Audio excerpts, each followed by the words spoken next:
began implementing changes at the start of the MLA challenge, we had no idea how profound those changes would be. So here we are at the end of the final quarter of the MLA challenge. While our KDP was finishing and marketing lambs, we've also been looking after our pregnant ewes and planting 2,000 hectares of crop.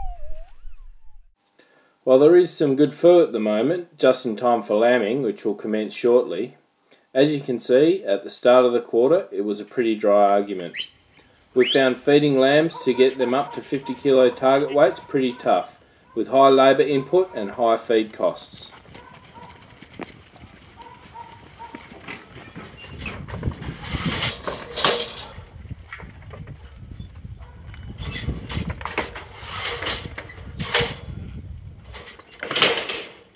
What are they being marked for?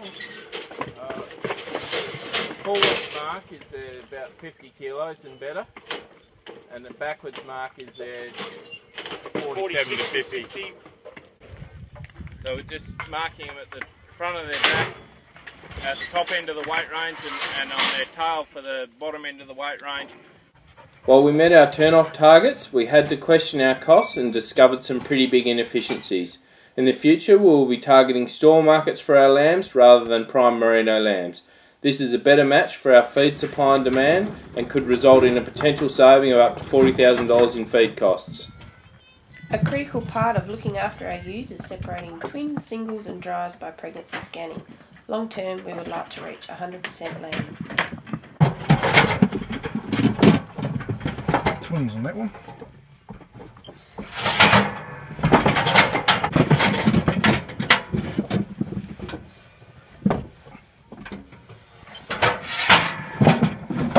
This year we improved our scanning result from 110 to 121%.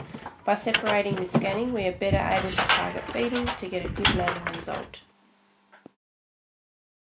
Prior to seeding, we were calculating feed rations and working out how we were going to grow enough grass to feed the sheep.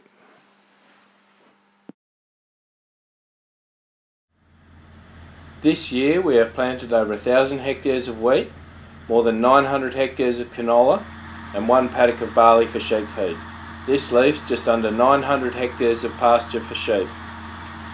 We have been assessing food with our lifetime ewe management group, and this has given us the confidence to increase our stocking rate by putting more crop in.